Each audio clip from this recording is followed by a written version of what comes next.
Strategic autonomy ہے، وہ ساری باتیں سننے کو تو بہت اچھی لگتی ہیں، صحیح، لیکن حقیقت یہی ہے کہ بھارت کی بڑی ڈیپینڈنس ہے امریکہ پہ، اور وہ مکمل طور پہ بھارت امریکہ کو ناراض بھی نہیں کر سکتا. جی، اسی لیے پچھلے کچھ ماہ سے بھارت نے جو پبلک سیکٹرز میں آئل آتا تھا نا، جو پبلک انٹرپرائزز تھی، جس طرح مثال کے طور پر انڈین آئل کارپوریشن ہے، یا بھارت پیٹرولیم ہے، یا ہندوستان پیٹرولیم ہے، انہوں نے تقریباً بند ہی کر دیا ہے پچھلے 2-3 ماہ سے. وہ اب رشیا سے آئل نہیں صحیح، لیتے. صحیح، اب جو رشیا سے آئل آ رہا ہے وہ ساری پرائیویٹ جو ریفائنریز ہیں وہاں وہ امپورٹ کر رہی ہیں. مثال کے طور پر ریلائنس انڈسٹریز ہے، وہ بہت تقریباً 5 لاکھ بیرلز یومیہ وہاں سے آپ سمجھ لیں کہ روس سے آتا ہے. اسی طرح ایک اور کمپنی ہے نیرا انرجی، وہ امپورٹ کرتی ہے. اب ان کے لیے اور یہ بھی بتاتا چلوں اپنے ناظرین کو کہ جو ریلائنس انڈسٹریز کی ریفائنری ہے جام نگر میں گجرات میں، وہ دنیا کی شاید سب سے بڑی ریفائنری ہے پرائیویٹ سیکٹر میں. صحیح، تو اب ان کے لیے گو کہ انہوں نے کہا تو ہے، ریلائنس انڈسٹری جو امبانی صاحب کی ہے، ریلائنس انڈسٹریز والوں نے اب کہا تو ہے، اور نیگرا والوں نے بھی کہ جی ہمیں گائیڈ لائنز مل گئی ہیں بھارت کی جانب سے، اور خاص طور پہ جو سینکشنز لگی ہیں امریکہ کی، وہ سینکشنز اب چونکہ 21 نومبر کو افیکٹو ہوں گی، تو اب ان کے پاس تقریباً 1 ماہ ہے. تو اس 1 ماہ میں 2 صورتیں ہو سکتی ہیں. پہلی صورت تو یہ ہے کہ بھئی وہ کہہ دیں روس کو کہ جی اب ہمارے لیے ممکن نہیں ہے، تو ہم کوئی اور سورسز ڈھونڈتے ہیں، گلف کی جانب جاتے ہیں، یا پھر امریکہ سے ہی امپورٹ کر لیتے ہیں. اگر لیٹ سے ہمیں آپ سے آئل مل رہا تھا $60 پر بیرل کے حساب سے، تو ہم آگے پیچھے کہیں جا کر 62 یا 63 یا امریکہ شاید اس سے بھی کم دے دے، تو ہمارے لیے اب ممکن نہیں ہے آپ سے آئل لینا.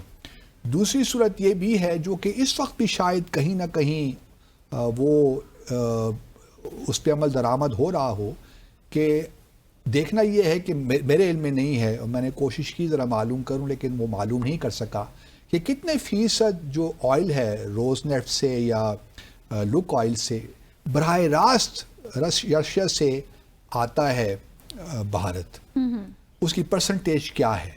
یہ بھی ممکن ہے کہ بہت سا آئل کسی تھرڈ پارٹی کے تھرو آ رہا ہو. صحیح، اگر تھرڈ پارٹی کے تھرو آ رہا ہے تو پھر تو اس کا مطلب یہ ہوا نا کہ بھارت کی جو کمپنیز ہیں، چاہے وہ ریلائنس انڈسٹریز ہیں یا کوئی اور پرائیویٹ ریفائنریز ہیں، وہ براہ راست روس سے امپورٹ نہیں کر رہی. صحیح، اگر سینکشنز لگیں گے بھی تو وہ اس تھرڈ پارٹی پہ لگیں گی جو رشیا سے آئل لے رہی ہیں. اس کیس میں لگ سکتی ہیں کسی تھرڈ پارٹی پہ؟ ہاں، وہ تو کوئی بھی جو بھی انگیج کر رہا ہے رشیا کو یا رشیا سے آئل لے رہا ہے، اس پہ لگیں گی. تھرڈ پارٹی کو تو آپ نہیں کر سکتے نا سینکشن لگا سکتے، کیونکہ مثال کے طور پر اگر میں رشیا سے، میں اگر ریفائنری میری اگر ہے، میں رشیا کی بجائے رشیا ایکسپورٹ کرتا ہے کسی لیٹ سے دبئی بیسڈ کمپنی کو، میں ان سے کرتا ہوں امپورٹ، تو میں تو براہ راست انوالو نہیں ہوں نا. تو اگر لگیں گی تو جو امپورٹ کر رہی ہے دبئی بیسڈ فرم جو ریفائنڈ، اس پہ لگیں گی. تو اس وجہ سے یہ ایک وایا میڈیا ہو سکتا ہے، اور یہ ممکن ہے. لیکن اب دیکھنا یہ ہے کہ ٹرمپ صاحب کا چونکہ ساری جو سینکشن انہوں نے لگائی ہیں، اس کا مقصد ہے کیا؟ اس کا مقصد یہی ہے ان کے خیال میں وہ رشیا کو انڈر پریشر لانا چاہتے ہیں. پھر صرف یہ نہیں ہے، آپ دیکھیے تو ای یو نے بھی سینکشنز لگا دی ہیں. ای یو نے بھی تقریباً ایک 19th پیکج ان کا آیا ہے سینکشنز کا، تو اس کے مطابق بھی کچھ آئل گیس سے پابندیاں لگیں گی. گو کہ یورپین یونین ابھی تک خود بھی گیس امپورٹ کر رہا ہے رشیا سے. گو کہ کافی کمی اس میں آئی ہے پچھلے 2 سالوں میں، لیکن ٹرمپ صاحب کا یہی کہنا ہے نا کہ یورپین یونین خود بھی تو کچھ کرے نا. ہم پہ ہی سارا تکیہ کر کے بیٹھے ہوئے ہیں، اور خود اپنے جو انٹرسٹ ہیں ان پہ کمپرومائز نہیں کرتے. اور بھارت کا بھی یہی آرگومنٹ تھا کہ آپ ہم سے پہلے تو ای یو پہ لگائیے نا سینکشنز، اور اس کے بعد چائنا جو کہ بگسٹ امپورٹر ہے، لارجسٹ امپورٹر ہے، اس پہ تو آپ لگاتے نہیں ہیں. اب چائنا کے بارے میں امریکہ صاحب نے چاند میں بڑے واضح طور پہ کہہ دیا کہ وہ ذرا کہانی ڈیفرنٹ ہے، وہ ہم دیکھیں گے، اس سے ہم آگے بات کرتے ہیں. لیکن جہاں تک بھارت کا تعلق ہے، میرا خیال ہے مودی صاحب نے صحیح فیصلہ کیا ہے. گو کہ ایکٹ ایشیا پالیسی ان کی ہے، ساؤتھ ایسٹ ایشیا کے ساتھ ایک خاص تعلق ہے، ان کی اینول سمٹ بھی ہوتی ہے بھارت کے ساتھ، لیکن اور یہ نہیں ہے کہ وہ اس میں جائیں گے تو نہیں فزیکلی، لیکن ورچوئل خطاب کریں گے. تو یہ بھی یاد رہے کہ اور ان کو ریپریزنٹ کریں گے وہاں پہ ان کے فارن منسٹر جے شنکر صاحب. میرے خیال میں ڈپلومیٹیکلی اسپیکنگ مودی صاحب کا یہ فیصلہ صحیح ہے کہ وہ اس وقت ایوائڈ کر رہے ہیں ٹرمپ کو، کیونکہ ٹرمپ سے ملاقات کا کوئی فائدہ نہیں ہونا تھا. اور اس وقت اور چونکہ ابھی یہ ملاقات ہوتی پریزیڈنٹ ٹرمپ اور شی کی جو ملاقات ہوتی ہے اس سے پہلے ہوتی، تو ابھی جو پرائم منسٹر مودی کا انٹرسٹ ہے نا وہ یہ ہے، ایک تو کسی طریقے سے کوئی درمیانی راستہ ڈھونڈ لیا جائے، پھر یہ ہے کہ ٹریڈ ایگریمنٹ جو ہونا ہے اس میں ٹیرفز جو لگے ہیں 50% وہ کم ہو کر کم از کم 20 یا 19% پاکستان کے لیول تک آ جائیں، تاکہ ان کے جو ایکسپورٹس ہیں ٹو دا یو ایس، اور کافی ہیوج ایکسپورٹس ہیں، وہ کسی حد تک جو کمپیٹیٹو نہیں رہے وہ کمپیٹیٹو ہو جائیں. یہ اس وقت ان کا انٹرسٹ ہے. تو ان کا خیال یہ ہے کہ مودی صاحب سے اس وقت ملاقات کر کے، کیونکہ ٹریڈ نیگوسیشنز تو ہو رہی ہیں نا سیپریٹلی، وہ تو آفیشلز کے درمیان ہو رہی ہیں، منسٹرز کے درمیان ہو رہی ہیں.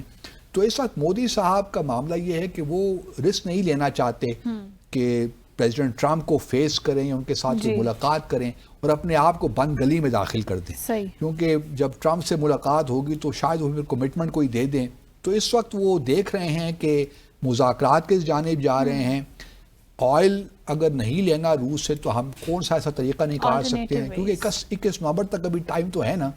تو اس وجہ سے وہ تھوڑا سا کاشس کھیل رہے ہیں. اور سفارت کاری میں اگر آپ تھوڑا سا محتاط طریقے سے کھیلتے ہیں تو اس میں کوئی حرج نہیں ہے، کیونکہ آپ کے درپیش آپ کے اپنے ریاست کے مفادات ہیں نا. یہ نہیں ہے کہ بس ہم نے ملاقات کرنی ہے ہر صورت میں اور دنیا کو دکھانا ہے اور جھپی مارنی ہے، کیونکہ جھپی مارنے میں تو بہت ماہر ہیں. اور آسیان کے جو مالک ہیں انہوں نے شکر مانگا ہوگا کہ مودی صاحب نہیں آ گئے، کیونکہ ان کی جھپیوں سے جان چھوڑ گئی ان کی، ورنہ وہ جو 10 وہاں پہ وزیر اعظم یا صدور ہوں گے وہ تو اس بات سے ہی پریشان ہو رہے ہوں گے کہ مودی صاحب آئیں گے تو جھپیاں ماریں گے ہمیں، کیونکہ ان سے لوگ بہت تنگ ہیں اس معاملے میں. تو چلیے مودی صاحب کو انہوں نے فیصلہ اپنے طور پہ میرے خیال میں صحیح کیا ہے. اب بھارت کے لیے راستہ ایک ہی یہی ہے کہ یا تو بالکل بند کر دے، اور میرے خیال میں روس بھی اس کو انڈرسٹینڈ کرے گا، کیونکہ دیکھیں نا بہت زیادہ ٹریڈ ہے، $160 بلین کا ٹریڈ ہے بٹوین یو ایس اور انڈیا، اور اس میں بھی یہی ہے کہ balance of trait is in favour of India, تو بڑا فائدہ ان کو ہو رہا ہے. اور پھر اگر یہ 50% رہتی ہیں ٹیرفز تو بھارت کو بہت نقصان ہوگا، اور ابھی بھی اس کی جو ہے نا بازگشت سنائی دینا شروع ہو گئی ہے بھارت کے اندر. تو میرے اپنے خیال میں مودی صاحب نے صحیح فیصلہ کیا. 1 سال نہیں جائیں گے تو کیا قیامت آ جائے گی، اگلے سال آسیان سمٹ دوبارہ ہو جائے گی نا، اس وقت تک حالات ذرا پتہ چل جائیں گے، کوڈ کہاں کھڑا ہے، چین اور امریکہ کے تعلقات کس جانب جا رہے ہیں، پھر ٹریڈ نیگوسیشنز کہاں ہیں، ٹیرفز کس حد تک چل رہے ہیں. تو پھر اگر دیکھنا یہ بھی ہے کہ پھر پریزیڈنٹ ٹرمپ کا کیا رجحان ہے، تو کافی، لیکن میرے حساب سے I would say کہ پرائم منسٹر مودی کا فیصلہ بالکل درست ہے. صحیح. ناظرین یہاں لیں گے مختصر سا وقفہ، ہمارے ساتھ رہیے گا.